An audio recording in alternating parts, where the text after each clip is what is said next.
few days ago, Yang Yang's alt was revealed named Xiangling, and so did another Yang Yang shaped person named Sui Sui, who based on her character profile story might be related, specifically as siblings, so now seems like a good enough reason to go over Yang Yang's profile before the Mengzhou arc starts. I'll start with her Resonator report and then summarize her character story. Yang Yang is a natural resonator, meaning she awakened to her forte naturally as she got older. Her forte ability allows her to read information from frequencies in the air and create energy fields by manipulating airflow. In her new version, she is capable of converting frequencies into winds, which has the added effect of neutralizing fortes and their effects on organic and non-organic things. Her tacit mark is right on her forehead, and she has documented history of overclocking following a field accident that we'll cover later. This episode gave her a mutation, manifesting in the form of feathered hair at its ends. Obviously, we know that her mutation will get worse because of the gigantic elephant in the room named Xiangling, with it expanding to the rest of her hair, meaning that she'll probably overclock again later when 3.5 comes out. For more information on resonators, forte abilities, mutations, and overclocking, it'll be a good idea for you to check this video that I've made. Alright, let's go over Yang Yang's story. To a lot of people, Yang Yang is the gifted child who can do anything and everything. She was highly capable in etiquette, music, literature, mathematics, and martial arts. Even then, when faced with challenges, she wasn't the type to be frustrated, but would instead slow down and work on them. However, this did not make her a genius. She was good at a lot of things but was never actually exceptional in any of them. If you were looking for a once-in-a-blue-moon genius, then she is not that girl. But what she lacks in talent, she makes it up with grit. Yang Yang came from old money. Her family was from Mingting and was renowned for their gifts in the performing arts, namely music. Yang Yang was the second daughter of that family, so she's well educated, rich, and probably pampered as well. So what was someone like her doing in the front lines as an outrider in Jinzhou's military?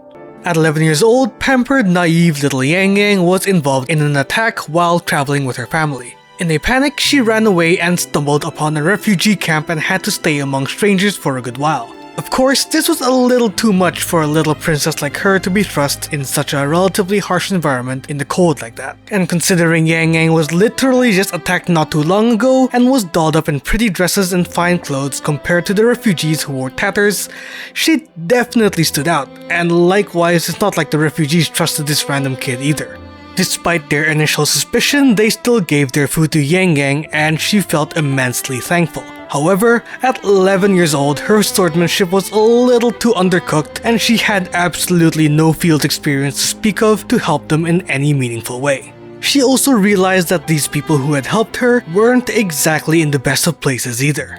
It's no secret that Solaris is the dangerous world. The lament was a thing, which was likely what displaced these refugees in the first place. Tacit discords could up and maul you at any random time of the day, and you'd be constantly at risk of running into exiles and bandits, the latter being the entire reason why Yang Yang was even in this situation in the first place. Even so, these refugees chose to help Yang Yang. This was quite the formative event for her, because after this, Yang Yang would always do her best to help even the most suspicious of strangers, because she believed that one act of goodwill will always spark another. It was probably because of this event that she went to go help Rover when they first awoke in the Gorges of Spirits. But Yang Yang is not stupid, and her mercy is not boundless. If betrayed, she will retaliate hard. According to her profile story, Yang Yang has fallen to the winds 3 times, which in this case probably means that she overexerted her forte intentionally or otherwise. The first time was when she awoke to her forte.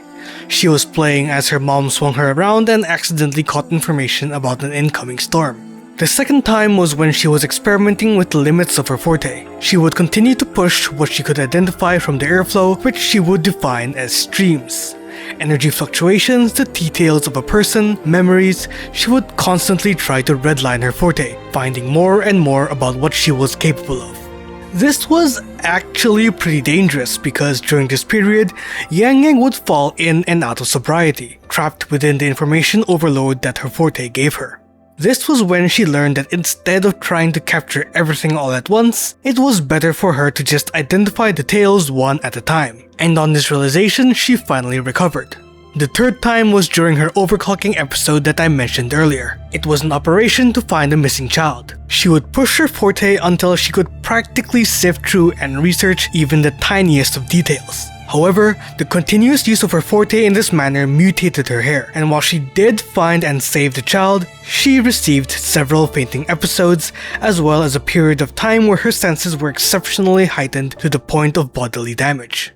The reason why Yang Yang joined the Midnight Rangers despite her extremely favorable lot in life was indirectly because of her mother's advice. She was capable of doing damn near anything. Her mother was a renowned musician and her sister was quite a successful figure in commerce at the capital. Anything she was told to do, she swore to do it to the best of her ability. However, her mom said this wasn't something that she could decide for Yang Yang, and that this was something that she had to decide for herself.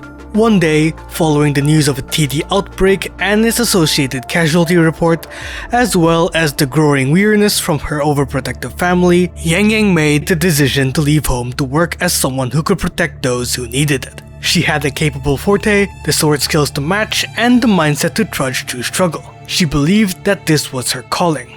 This was when she decided that she would enroll in Jinzhou's Midnight Rangers, and now she will likely be joining us on our journey towards the land of Shuanfang, a place that lies between the borders of Jinzhou and Mengzhou.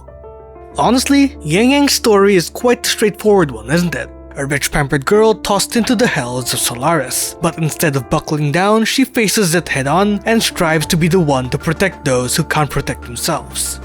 It's super exciting to see how her story plays out, especially since we're apparently seeing her sister as well. Are we going to pull for her? I know I am. Alright, that's all for today. Thank you for watching. Hit like and subscribe. Join my Discord. Thank you.